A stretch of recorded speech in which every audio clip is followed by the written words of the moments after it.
Step 5, train your support team. Here's something that your partner might not want to admit to you.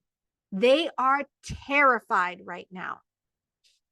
They don't want another bad experience, but they also don't have the insight into that experience yet that you do. They might still be operating under the old story that they heard from your doctor or midwife. They might have heard things from family and friends. Whatever the case, if you tell them that you want to skip out on the hospital this time or plan a vaginal birth after a previous cesarean or assisted delivery where the doctor used forceps or cut an episiotomy for a stuck baby, they're going to freak out. After all, they don't know anything about physiological birth. They just know that the last time you went into labor, things went wrong. So what do? Well, a lot of people get this part wrong and try to bombard their loved ones with articles backing up the evidence for what they want. You send them articles on the safety of home birth or VBAC. You insist that what you want is safe, but they still aren't comfortable with it and tell you that they just can't support it. What's going on? Why is none of that information sinking in? Well, it's because you aren't talking to the logical part of their brain, but instead trying to talk to them when they are in crisis. Remember, they care about you deeply. They don't want anything bad to happen to you, and the circumstances of your last birth might have triggered them to believe that something far worse could have befallen you. Think about the language used when a cesarean is unplanned. Everything is labeled an emergency cesarean if it's not scheduled ahead of time. This is true regardless of whether it was a real emergency or just impatience of a doctor who wanted to speed up delivery so they could go home for dinner. If you had Pitocin during your labor, that might have set off the emergency, but your partner or loved ones might not have that frame of reference. In their mind, you could have died, or your baby could have died, or you both could have died. In their mind, planning a home birth or going for a VBAC against the standard recommendations means you are tempting fate. So how do you address this issue and get the support you deserve? Well, in some cases, it's better not to tell them anything at all. Some people in your life simply don't need to know and don't get to have an opinion on how you birth. Your nosy mother-in-law, for example, does not need to know. Neither does your neighbor. If you tell your best friend, then make sure they aren't stuck in their own trauma, because they might unconsciously project that onto you. They might even become envious of you for choosing to birth in a way that they weren't comfortable with, and they secretly wish they had your courage. Envy can lead to a lot of uncomfortable emotions. You know your friends better than I do, so ask yourself what their possible reactions might be. The only person you need to tell your plans is your partner, provided you are in a healthy relationship and can trust them. I have seen what happens when the partner is not on board, and often they end up freaking out and pushing the mother into agreeing to go to the hospital when she was determined to stay home, or convince her to get the epidural because he can't stand to see her in pain.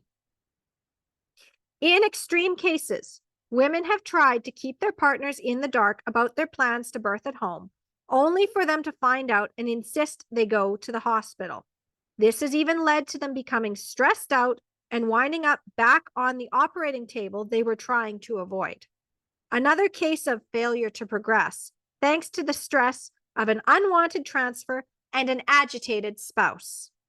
Like it or not, your partner will feel they have a say in your birth, and if you dismiss their concerns, they will take it personally. What you need to do is think about the experience of your last birth from the perspective of your partner. Even better, you can ask them about what it was like for them. The more you get curious and seek to understand their perspective, the safer they will feel.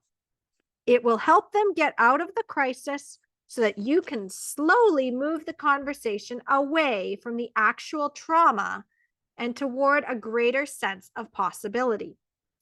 I remember the moment Rebecca's partner expressed sadness that he had been robbed of the births of his first two sons. He had felt powerless to help his wife and hadn't known what to do back then. He could see that those births haunted her, but he had no idea what to say or how to help. When he expressed those feelings and they were finally heard and validated, he was able to move past his fear and step into his role as her protector without trying to control the outcome. He caught his own son and finally got to experience the connection that had been missing from the previous births.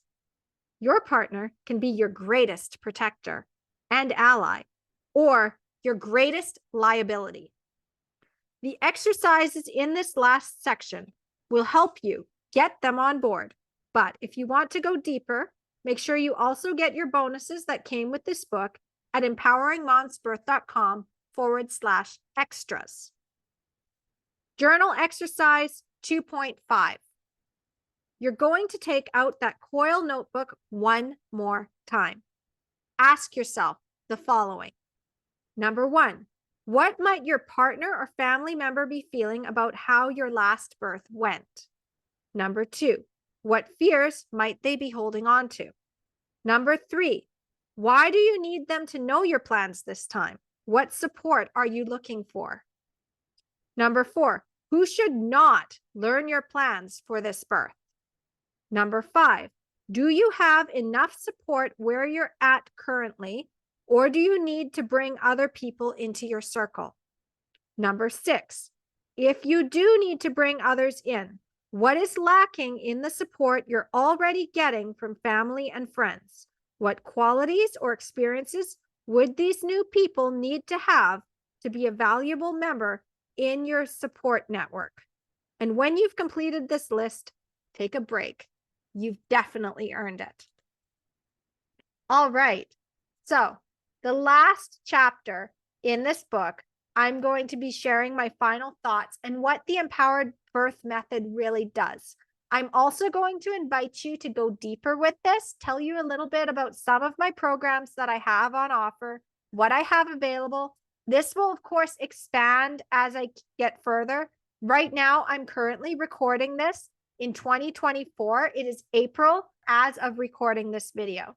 So you can always reach out to hello@empoweringmomsbirth.com to find out if there are more resources. You can follow all the social media channels. I'm on Instagram. I'm on Facebook.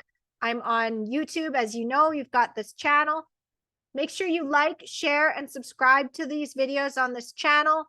And definitely keep following me on empoweringmomsbirth.com. Because as I said, I am committed to you having an empowered birth. And when you become an empowered mom, you're an empowered mom for life. No one can ever take your power away from you again.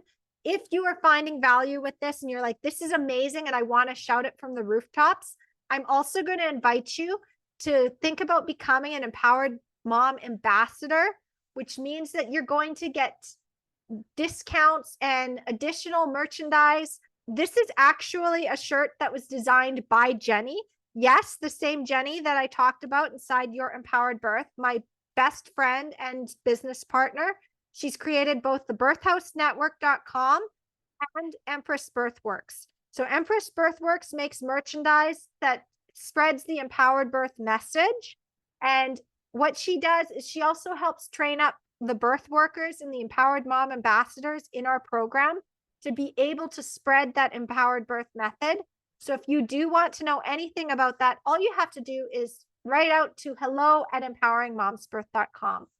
Again, thank you so much for listening. I hope that you were able to get everything that you needed. If you have had a traumatic birth, if you have any questions, as I said, you can reach out to me. Make sure you also go and get the extras, the whole list of questions to ask when you are going through the empowered birth method is available. You just put your name and email in. You go to empoweringmomsbirth.com/extras, and you're going to get the whole list of questions. You're also going to get questions to ask before you hire a doula, before you hire a care provider. There's a decision-making framework, and there's a birth plan mini course that builds on the empowered birth method. Because the empowered birth method is all about aiming for true natural birth, then pulling back, creating the safety net with the 5 pillars of empowered birth. And then we go deeper with that with the right mindset and the right support, which I'll talk about in the next video when I share my final thoughts. So thank you so much. Again, if you want to support the empowered birth movement, you can go and get my book, Your Empowered Birth. It is available on Amazon, or you can go deeper with any one of our courses. Thank you so much.